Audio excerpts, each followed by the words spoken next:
Welcome to our next installment of the TOPS 1 New Features video series. This series highlights the feature changes we've made to TOPS 1 in the most recent release. I'm Nicole Beal, Product Manager for TOPS Software. Today, I'll be walking you through the new features that were part of the 4.2 feature release. The first feature I want to talk about is TOPS Pay. TOPS Pay is the embedded payment service built into TOPS 1. It allows homeowners to register to have their fees automatically debited from their bank account. We added a new KPI to the admin page for TOPS Pay. This contains all of the information that you'll need to get started with TOPS Pay. Essentially, what you need to do here is fill in your tax ID if that's not already filled out on that admin page, and click I'm interested in TOPS Pay. That will send us a notification letting us know that you want to get started with TOPS Pay, and we'll reach out to you with the paperwork for that. While that's going on, this KPI will change to a pending status. Once we've received the paperwork back from you and everything's been set up, then this KPI will switch to another one that'll allow you to enable the communities. You can use TOPS Pay for all of your communities or a few of the communities. It's up to you. The enabling is similar to owner access, where you can turn it off and on for the different communities. Once TOPS Pay has been enabled, you can go into each community, into the various charge codes, and turn those on for TOPS Pay. So you can pick and choose which codes are available to be automatically debited from the owner's bank accounts. You probably want to do all of them, but you do have that flexibility here. So you would just click the Allow TOPS Pay toggle to turn that on and save the code. And then this code is now available to be automatically debited from the homeowner's bank accounts. While I'm here, I also want to point out another feature that we did, and that is the ability to delete codes. So if you have a code that is not in use, you can go ahead and delete it. It's as simple as clicking that X button and voila, the code is gone. Okay, back to TOPS Pay. The only codes that have the functionality to turn on for TOPS Pay are your recurring charge codes. So those are going to be your assessment codes and your special assessment codes. Now on the homeowner side, the owners can log into Owner Access and register for TOPS Pay themselves. There's the ability for them to go in and enter their bank account information and do the registration, or you can do that for them through TOPS 1. So if I'm on an owner's account and I edit the owner, there is a section in here for payment methods. So I can turn this owner on for TOPS Pay, and I can go ahead and add in the payment method. So I would choose their bank account type, enter in their information for them and the bank account, the routing and the account number, bank name, and then set it as primary. This primary setting allows you to pick the account that's the main account for debiting from this homeowner. So you can set up more than one bank account if they want to switch back and forth. Now, the homeowners also have the ability to pick and choose which of the recurring charge codes they want debited from their account. And they can also do that through Owner Access. Again, you can do that for them too. So from the property area where you have the different charge codes, you can choose the codes for them for the debit. So if you have a special assessment and the owner doesn't want the special assessment debited from their bank account, they don't have to turn that on. Now the codes are turned on by default for the owner, so technically they would have to turn that one off, but they do have that choice. If they don't want all of them debited, they don't have to have all of them debited. Now, the actual processing of the TOPS Pay is done through the Apply Charges feature. So when you go ahead and you apply charges for the community, you'll receive a notification that lets you know that you have homeowners that are registered for TOPS Pay. This is a charge batch that was already posted, and you can see that it includes 6 owners that were registered for TOPS Pay. You apply the charges just like you would ordinarily apply the charges. Prior to posting, you can go in and you can edit the charge amounts. There's an indicator that lets you know which owners are signed up for TOPS Pay. You have all of that information. And then when you post the charge batch, the TOPS Pay process begins. What it does is it sends out a notification to the homeowner advising them that in 3 days the TOPS Pay will begin the debit process from their bank account. On that day, they get a notification as well to let them know that the debit is occurring. There's nothing more for you to do. Once you post this charge batch in 3 days, the payments will post into TOPS for you. The only thing you might have to worry about is if you end up with an NSF situation, and you'll receive notification in the app of that. All right, so that is TOPS Pay. Next up, we have banking. The banking feature in TOPS 1 received 2 updates. The first is the release of Smart Banking, which works with your bank to automatically upload validation files and download lockbox and bank reconciliation information. To set up Smart Banking, you would go in and edit your bank and change it from the bank name that you gave it when you first set up the bank to one of ours that's set up for Smart Banking. So you'd switch this from Other in the new Select a Bank field to the bank. Now we've only got a couple in here to start, but we do have some more that are in testing, and then once those have been released, we've got some more that our development is working on, so we'll have a lot more banks coming soon. So once it's been turned on by selecting the correct bank, you'll see that you've got Smart Banking features here. And each bank has different options. So you can do the bank reconciliation, you can do the lockbox, and you can do the validation file. Now, when you go back to the edit screen, you'll have the options to turn these items off and on. So that's what this integration settings button is for. So I can go in, and if I want to turn bank reconciliation on, I can, or I can turn it off. If I don't want the automatic lockbox, I can turn that off, and so on and so forth.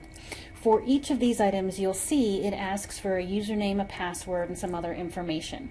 Now that information you would get from your bank. So you would let your bank know that you want to use the Smart Banking features in TOPS 1, and they will get you set up with all of this appropriate information.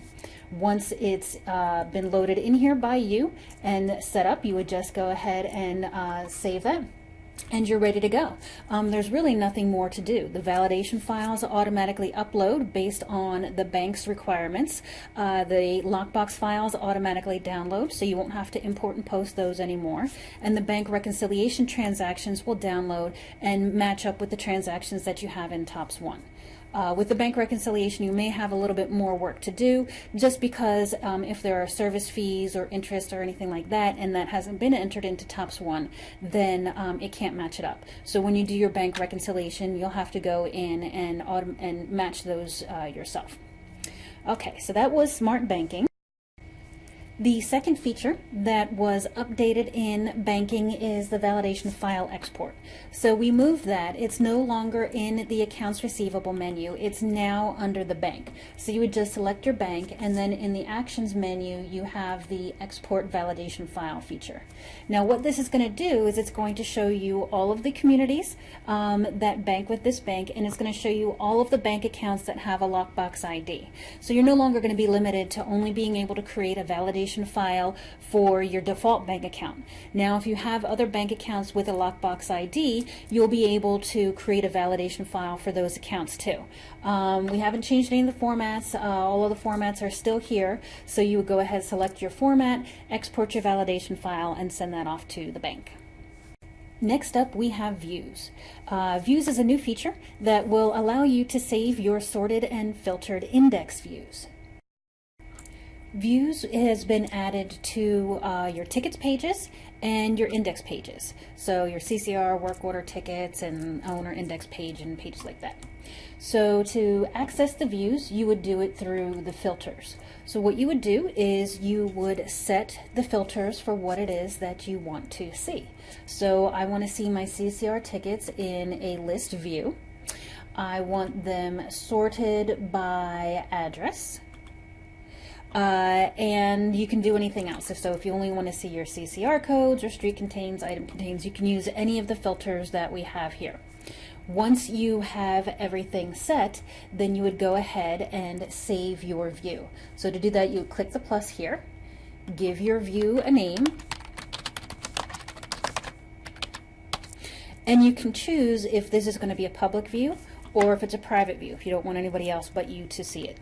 You can also set the view as your default view. Now, of course, you only get one default view per page, but you can have a default view for your CC&R tickets, a different view for your work order tickets, a different view for the owners and properties, and so on. So we'll go ahead and we'll save this view.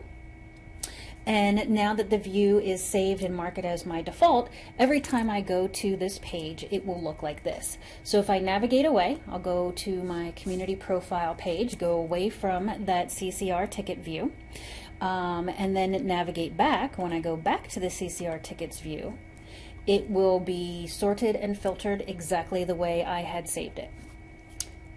Communications received a couple of really impactful updates. We have updated the email address feature on the homeowners. So if an owner has more than one email address associated with them, for the email addresses that aren't the primary, you have this send email copies toggle switch here. So emails always go to the primary email address, and now for any other email addresses that you may have on the homeowner account, you can flip this switch, and when you send a message to the owner, it will also send to their other email addresses. So you can use as many email addresses as you want for the homeowner. We have also updated the send message feature, and we access that, of course, through our owner's index page. In the filters, we've added a few more filters, so you can now filter your owners by delivery preference.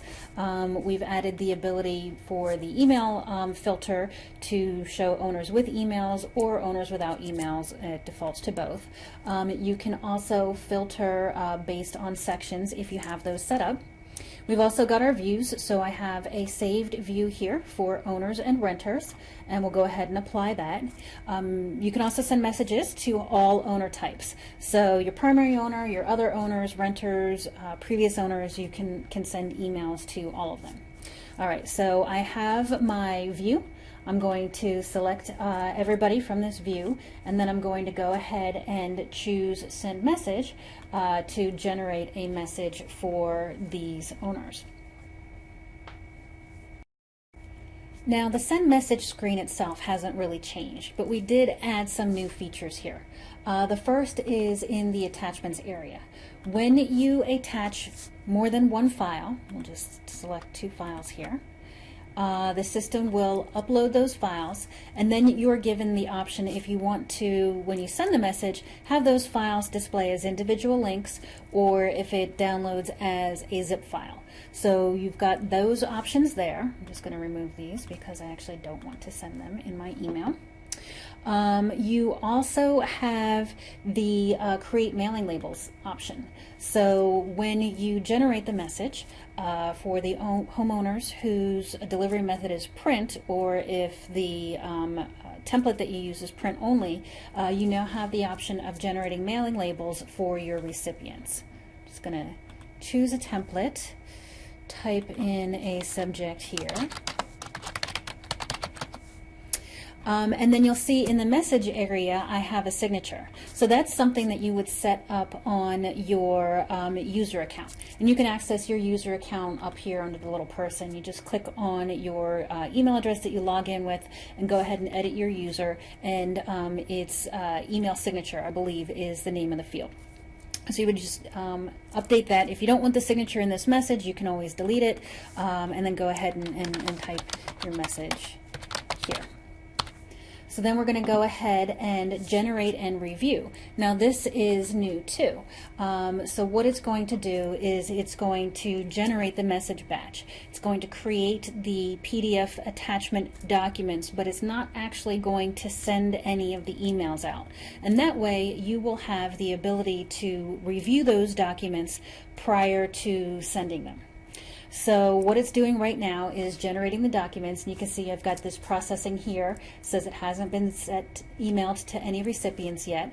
I've got my refresh button up here, so if I click that, it will update, and you can see my letters are generating down here. And click refresh again. And now all of the letters have generated, and I have this send all button. So that will then allow me to send all of the emails out. We've also updated these KPIs so that they're filters. So right now it's showing me all 17 of the generated documents. And if I click print, it will print all 17 of the documents. If I click on print or the print batch, now when I click print up here, it will only print out the 13 documents whose owner's preference was set to print. So you no longer have to print all of the documents just to get the ones that you want to mail out. You can print just those. And if I wanted to see just the ones that were emailed, I can do that. Speaking of which, if we look at my homeowner here, this is the one that had that send copy to. So this is showing that the owner has one additional email address set to be sent a copy. My mailing labels are right here, so I can click on my mailing label batch, and you can then print those mailing labels. So you can do that at any time. And if I go back to my original batch that was generated, I'll be able to go ahead and send that out. So I'll click Send All, and that will send it to my email recipients. And then if I want to, I can just click on my print group and print those out. We also added a resend all feature. So if I wanted to resend the emails out, if for some reason something happened, they didn't get them, what have you, I can resend those. If I filter my email batch, you can see I've also got a resend email button here. So if Pete called and said he didn't get the email that was sent out, I can resend it to him. Now you can also do this from the owner activity feed. You can access the batch from there to send it out to just the one owner, or you can do it from the community activity feed. Okay, so those were the updates to the send message feature. We also updated the mailing label feature. So again, I'm going to go back to my owner's index page. I'm just going to select everybody here. And under the Actions menu, we now have a Create Mailing Labels option. So we'll go ahead and click on that and generate our mailing label batch. So it's been reorganized so that it actually looks like mailing labels. So the layout is just like a sheet of mailing labels.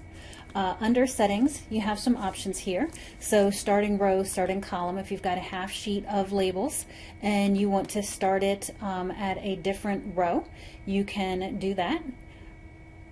If you want to start at a different column, you can do that. And we'll go ahead and apply that change, and you'll see that it'll change. So now you can see where on the page your labels are actually going to start. We've also got an option to include the account number, so that puts the homeowner account number at the top of the label above the mailing address, and it also shrinks the font down, so we make sure that all of that information still fits on the mailing label. And there's a use property address option, which will replace the mailing address with the property address. So if you want to generate labels for all of the property addresses, regardless of whether they have an alternate address or not, you would use that feature to do so.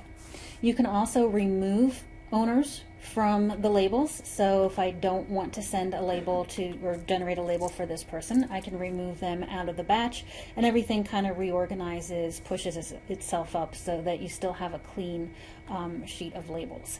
You can also change the sorting. So if I want my labels to sort in address order, street number order, street order, I can do that. So once I'm done with this, I would just click generate, and that's going to create my PDF of labels, and then I can go ahead and print those labels and put them on my envelopes and go ahead and send out my mailing.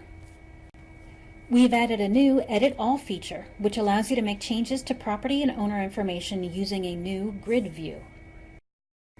You can find the Edit All feature on the Properties Index page. So before, for the labels and send message, we were on the Owner's Index page. This is the Properties Index page. So under the Actions menu, Edit All. And when the screen first loads, you can see the fields that we have set for you as default. You can go into the property search filter and pick and choose which fields you want to see.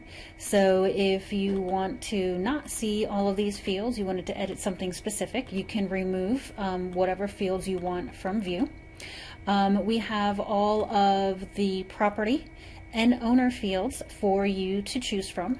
It also includes your custom fields. As you add fields, we have searches and filters up here. So if I wanted to filter for different owner types, I wanted to update something just on renters, I can do so. If I wanted to search for specific account numbers, I can do that. To actually do the editing of the data, you would click the edit button, and that puts this into edit mode. Now I'm going to go ahead and add in the parking spaces to my custom fields because it was a new field that I created. So I can just go in and type my information, and I'm just using my keyboard here. So I'm typing in the number and I'm hitting the enter button, and it's bringing me down to the next row in the column. I can also use my tab button, and it'll tab through to allow me to make these updates. I cannot update the owner type because that is a non-editable field, so you'll see it skips right over that one. Once you've finished all of your edits, you would just click save, and it shows which ones have been changed, and it saves my edits. So now all of these homeowners have been updated with their new parking space number. So this is an easy way to make changes to a lot of owners in a short amount of time. We've given our users visibility into the owner access usage by the homeowners within the community. We've added an owner access panel to the community profile page. So you can see a little bit further down on the page, we've got this owner access panel that shows how many owners are unregistered, invited, active, and so on. If I click manage on this panel, then that will open up the page to allow me to manage my owner access registrations. So here I can see all of the individual owners and what their current status is. So whether they're unregistered or invited, if they are deactivated, I can reactivate them. If they are active, I can deactivate them. If they are unregistered, I can send an invitation, or I can resend an invitation to the ones that have been previously invited. I can also do this en masse. I can do my invited filter, and I can select everybody, and then under the actions button I can send the owner access invitation. Now this is something that you can also do at the homeowner level. So I don't have to resend that invitation from the manage area on the community profile page. I can also do that from this owner. So I can go in and edit the primary owner and go to my owner access information here, and I can resend the registration email. If this owner, no matter how many times I send that email, isn't receiving it, don't know where it's going in the spam, they don't know where their spam is, then you do have the ability to register for the owner, and that allows you to set a temporary password for this person. So if you're on the phone with them, you can say, okay, I've set your password to 1234 tops. Then they can go in and log into owner access with that password, and then the very first thing they're going to have to do is reset the password. So it's just a temporary password. It's only good for 24 hours. So if you set this password and tell them to register and they wait 2 days to do it, it's not going to work. So it's very important to let them know that it's only good for 24 hours. So this gives you a lot more visibility, a lot more that you can do for your homeowners with owner access. We've also added greater visibility on the homeowner as to their owner access status. So here on the owner page, it shows owner access, it says invited. I can resend the registration email from here. Now on the property page, we've also updated it to give you visibility there too. So on the property page in the contacts, you can see that their owner access status is invited. Now we've also given the ability for other owners on a property to have their own login to owner access too. So if you've got a primary owner and another owner set up as two different contacts, both owners can register for owner access and access the information for their shared property. The collections process has been completely refactored. The first place you'll see a change in collections is going to be on your collection action code. we have updated the collection action process. So within the process, the amount to do used to just be an amount, a dollar amount. Now it can be a percentage of unpaid assessment. So you can set that as a dollar amount or a percentage. And we've also added a hold category section. And this is for the hold statuses like your payment plan, bankruptcy, lien, where you're going to want to put an owner into one of these categories and then not have them recategorize after a certain number of days. They're going to hang out there for a while. Now, if you've already got hold categories set up like I do, you can just go ahead and drag them from the top section down to the bottom section. So you don't need to reset them up. You can just drag them down and use the codes that you had previously. Now, these hold category codes have some other options. So they have this hold collection action and hold late fee and interest. So you can, if you choose, toggle the hold late fee and interest flag that we added with the late fee and interest feature based on these items. So if you don't want the owners to get charged late fee, if they're on a payment plan that says they shouldn't get charged late fee, then you can go ahead and set that to set that flag for you. So when you put them into that category, the hold late fee flag will get set, and when you process late fees, it won't apply to that homeowner. So after you make your changes, you just go ahead and save your collection table, and then the next step would be to go in and actually process your collections. We did make a lot of changes to the collection process. Like we did with charges and late fees, we blanked out the effective date so that you have to select the effective date so you don't accidentally process collections on a date that you didn't mean to. You have to put in the date that you mean to do it. We've got your collections actions here, so you can pick and choose which collection actions you want to include when you do the process. Notice on the hold categories, it's only showing one category. So it's your topmost hold category that will allow to be set for the collections process. And this is usually, the first time you put them in the hold is like the last time you categorize them based on date and amount.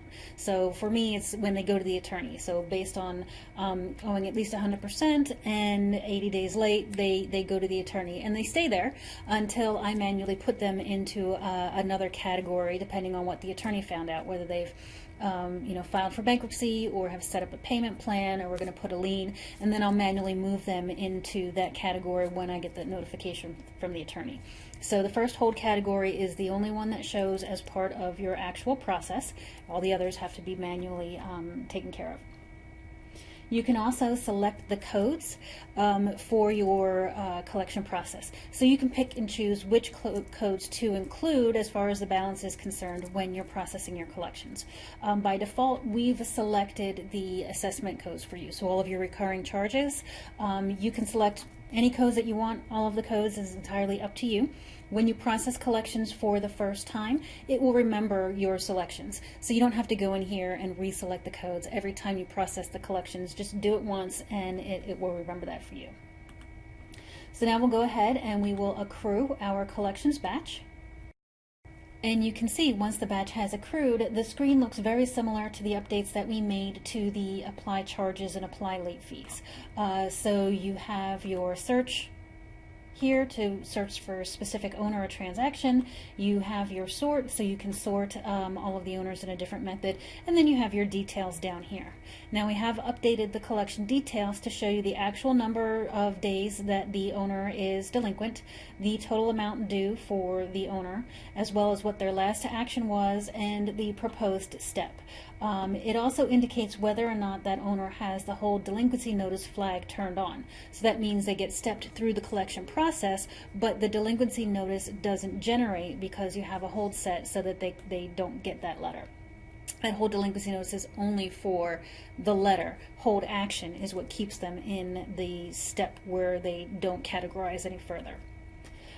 You can, again, make edits. So if I wanted to change somebody and put them in a different category, I can do that. Just go ahead and make that change and save that.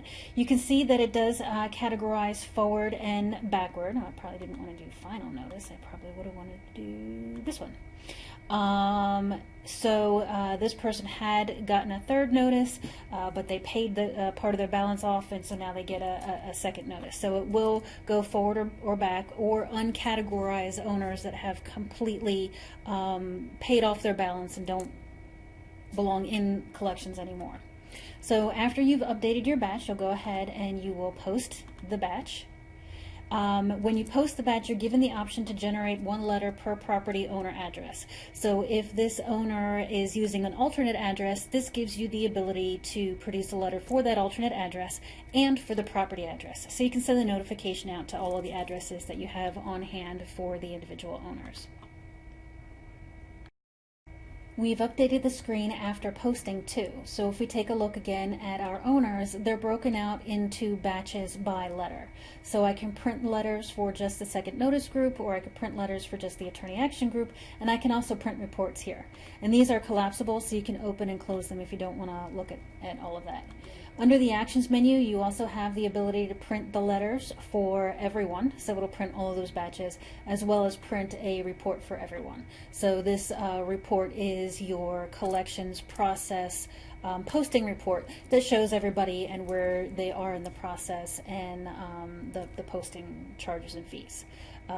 So those are the changes that we made to collections. Hopefully they improved the process and made your life a little bit easier. We've updated vendors and GL codes to allow you to add them on the fly. Starting with vendors, you can see here on my vendor index page, we added a flag on the cards for the vendors whose insurance is expired. So when you're looking at your vendor list, it is very apparent when a vendor's insurance is expired. We also added the ability to go in and deactivate a vendor. So you can delete a vendor if they don't have any transactions. So this vendor can be deleted. But if it's a vendor that does have transactions, they can't be deleted because you need to maintain that transaction history. So when we look at a vendor with transaction history, you can see under the Actions button, I don't have that delete option. They can't be deleted, they've got transactions. But what I can do is I can go in and I can edit the vendor and I can mark them as inactive. So now this vendor is inactive and they won't be selected when I go to enter in an invoice or enter in a work order to assign it to this vendor. I won't be able to do that because they are inactive. Now if I go back to my vendor index page, both the deleted vendor, of course, and the deactivated vendor no longer appear. If I go into my filters on this vendor index page though, I do have the ability to show active, inactive, or both.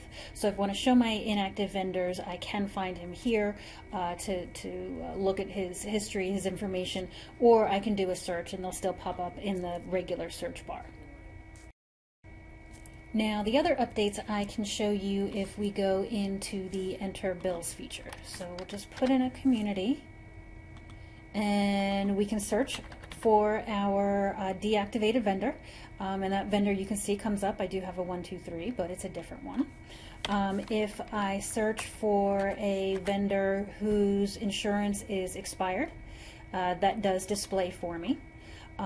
If I don't know what the vendor is or I can't find them with the search, we do have the Browse Vendor feature. That was already there, but we did update it to add a search in here too. So if you don't want to search first, you just want to go browse, and then if you can't find the one you browse, do the search. You can do that all from this pop-up window here. The on the fly part is in the add function. So we added the ability to add a vendor on the fly as you're entering in an invoice. So if you can't find that vendor, they're not in the system, you just go ahead and add them here and carry on with entering in your invoice. You don't need to exit out of the Enter Bills, add the vendor, and then go back in. We put it all in here for you. I'm just going to pick a vendor that already exists.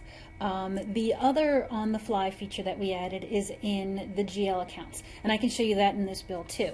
So in the bill distribution area where you select your GL accounts to code, you've got your regular search here. But if I bring up my browse, again, I can browse for a GL code. I can search for a GL code. Oh, I should mention that in the browse here, the codes are broken out by type. So you've got your assets, your liabilities, your reserves. They act as a filter, so if I only wanted to see reserves, it filters based off of that information.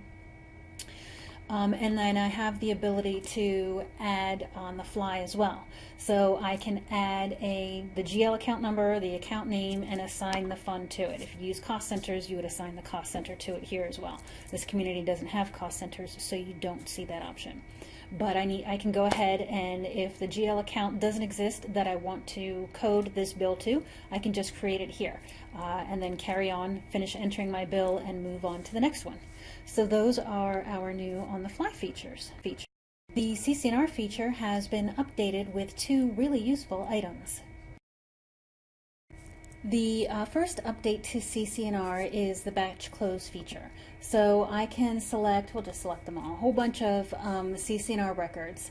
And under the actions menu, I still have the take action option, so I can go ahead and take the next action, or I can choose close. So I can go ahead and with the close feature, close all of those records. So now you can see they're no longer in my open ticket view. And if I switch over to the closed ticket filter, it will display all of those CC&R records that have been closed. Now from here, I also have the ability to select the records. So I can go ahead and select some of these CC&R records, and under the actions button, I have a reopen function. And this is new. You didn't used to be able to reopen a closed CC&R record. And now you can go ahead and do that from here. You can just click reopen, and those selected records now no longer display in my closed filter. Now I can also go into one of these records, and under the actions menu in that record I have the reopen CC&R option too. So if I go ahead and click reopen CC&R, it reopens this record. Now every time you use this reopen feature, it creates a comment on the CC&R record. So I can see that it was reopened and who it was that reopened it, and I also can see inside the comment details the date that the record was closed. So I have the original close date and I have the reopen date. So I can see all of that information here. I know exactly what's going on with this CC&R record. So those are the 2 updates to CC&R. I think they're really impactful. The work order feature has received a couple of updates too. The first update to work order actually relates to amenities. So if I go ahead and add an amenity to this record, we'll go ahead and put in one for the tot lot. We've got a couple of new things here with the amenities. So you have the display name, you have your phone number and address and all of that. That's always been there. We've got GPS location now. So you can enter that in if you happen to know the GPS location of the tot lot, or if you're out there at the tot lot, you can click the show map feature and we'll allow it to use our location. And the show map feature will actually populate the latitude and longitude for you. So we just did show map. It shows where I am. I'm not at a tot lot, I'm at my office. And then we'll save this. And when we save it, it actually stores that GPS location. Now from this we can also add a work order. So that's something new too. The work orders used to be for the community or for an owner, and now it's for the community and an amenity. So you can get much more specific with the location for your work orders in the community. So I've got it associated with my community and my amenity. I'm just going to choose a code to populate the rest of the information. Add the approval by Heather, and we're going to go ahead and issue it to a vendor, and This has the same vendor browse and add as the AP, so that works here. Or if you search and select a user, and I'm going to actually issue it to myself and then save, you'll see now right now I have one notification. It's probably from the labels I did earlier or something. If I refresh my page, wait for it,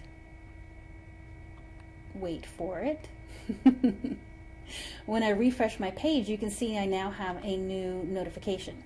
So when a work order or a task is assigned to a user, they now get a notification in the bell. So you don't have to wait for them to go to their home page or to go to the work order page or run a report. That notification shows up for you right in the bell once you save that work order. All right, well, those are our work order updates. All right, just a couple more features to talk about and then we'll be done.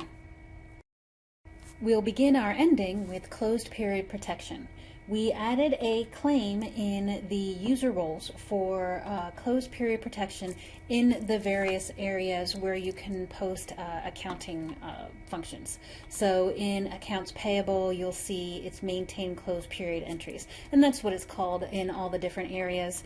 In accounts receivable, again, maintain closed period entries. So what this does is if you have this permission, then you can go ahead and backdate charges and things into closed periods. All of the periods in the future are open, so there's no issue with posting something into a future period.